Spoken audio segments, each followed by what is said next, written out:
Okay, this is Assess 4 higher course. I'm looking at question 4. Now I know I didn't do any ratio teaching at all. It's unit 1 and unit 2 and it's all done in foundation. There's nothing beyond grade C. In fact, they're calling this a D-stroke C question. But I'll do you one anyway since it's the last opportunity to get some teaching on it.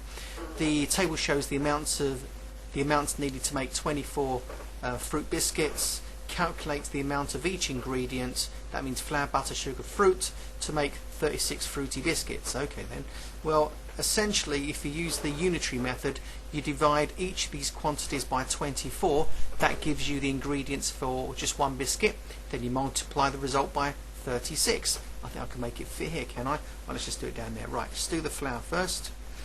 The flour, what's that going to do? You take your 300 grams, and that's for 24 biscuits. If you divide by 24, that's how much you need for uno biscuit.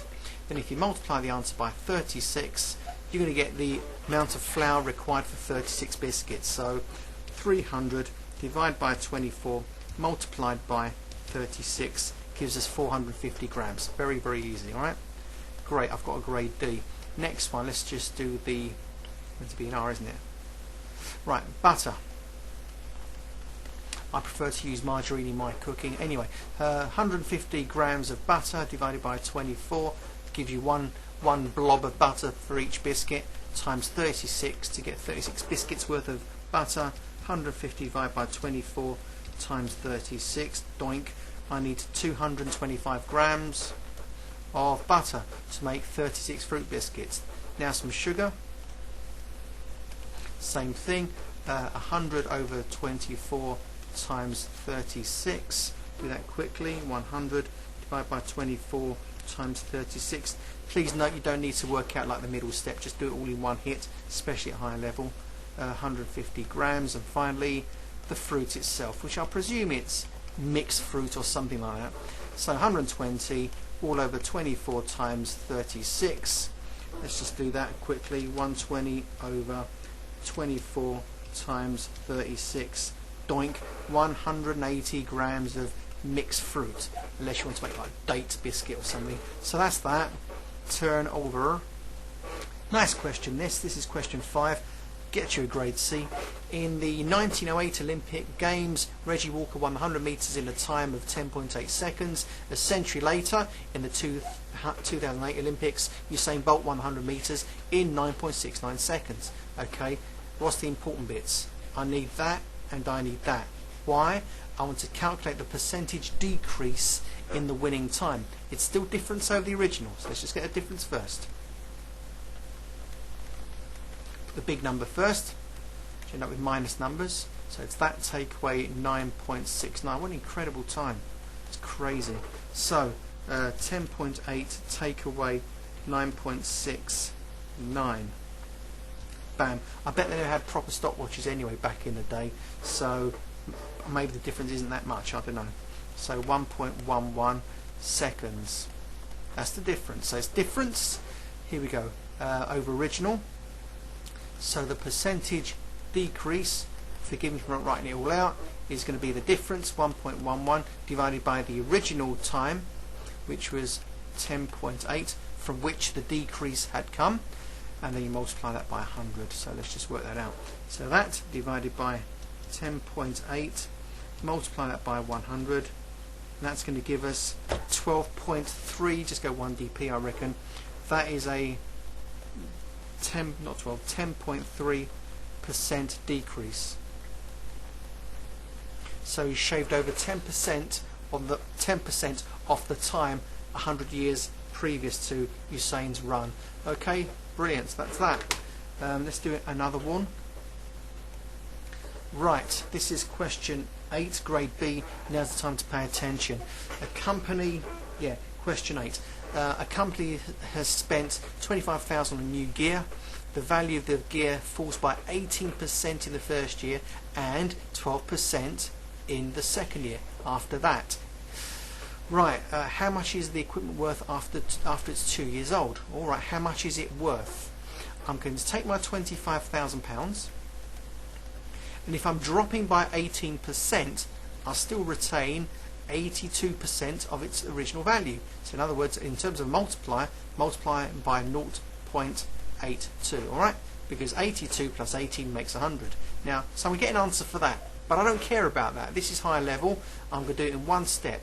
Now, whatever that is, it's going to go down by another 12% on this new figure here. So instead of working it out, just do it in one go. If I'm going to drop by 12% in the second year, that means I'm up to 88% of my end of my first year. So it's 0.88. Let's check that. Yeah, that's good. Do it in one step. Let's get our marks. Successive percentage changes, essentially. So 25,000 quid's worth of gear, multiply by 0.82, that will be the 18% drop.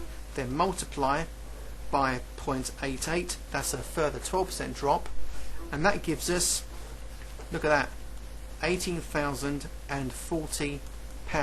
That's how much it is worth after 2 years. Ugh, horrible. Now, that's part A done. B, manager. The manager says that the value of the equipment has fallen by 30% in 2 years.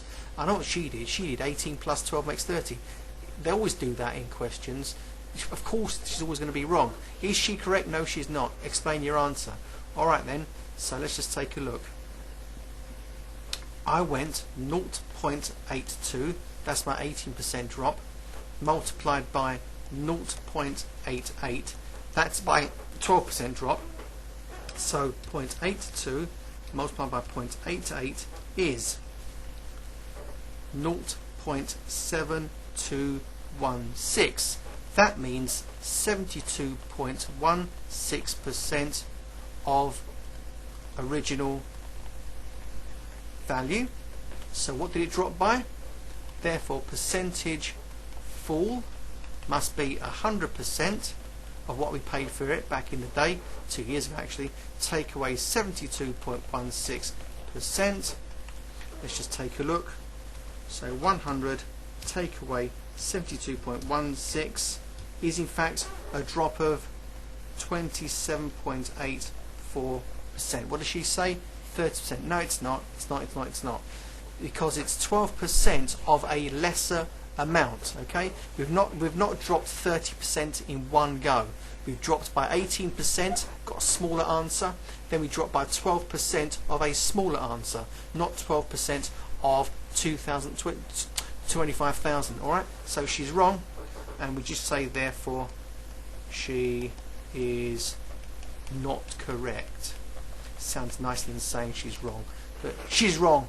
Okay, she's not correct because 27.84 is less of a drop than the 30% that she calculated in her head. Alright, she's got to come to my maths classes, obviously. Yeah, do one more, and I'll probably do a second video for the assess. There's some of the more dodgy questions I want to do. Number 9, I believe this is, yeah.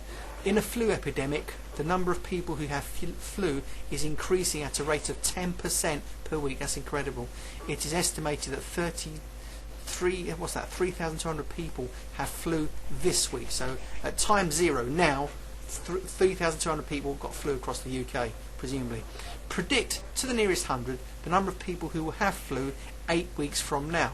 Okay, so I'm going to take these 3,200 people. I'm going to increase by 10%, in other words 1.10, 100% plus 10%, alright, that's my multiplier, and I'm going to do this for 8 weeks running, in other words power of 8.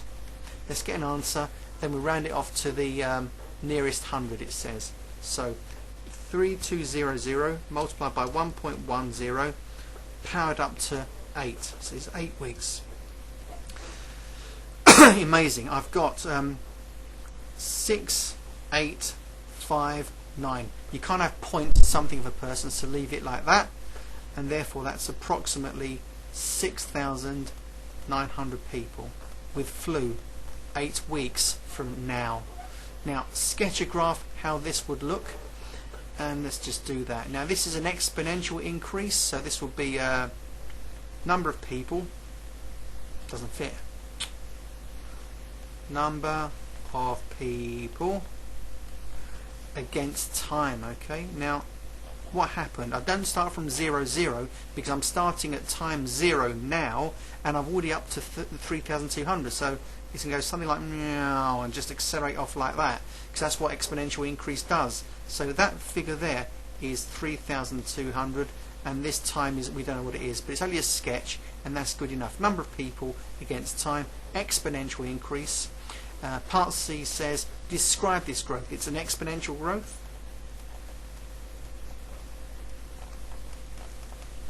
Or exponential increase. Now let's just explain that before I go any further. If, say, some people get infected, then they go and infect more. Now all of a sudden we've got more people getting infected, and more people able to infect more people. So it's not going to grow in a linear fashion. It will grow exponentially and go sort of just curve up like that. I like to think of it as accelerating away. I think of it as you know, the numbers running away with us. They're just getting bigger and bigger, quicker and quicker. That's a description of an exponential increase. And however, give a reason why it may not continue in the long term. In other words, it can't go up and up and up and up indefinitely. Why not? People could recover.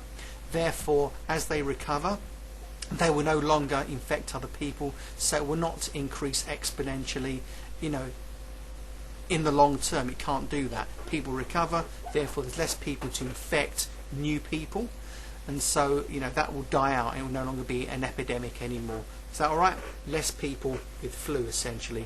Therefore, the exponential increase won't increase indefinitely. And that's that one. And I thought I said I'd stop at this point and do some more tricky ones later. So I will stop. So this is the first video for Assess 4, and I'll be back in a minute just to finish off the other questions.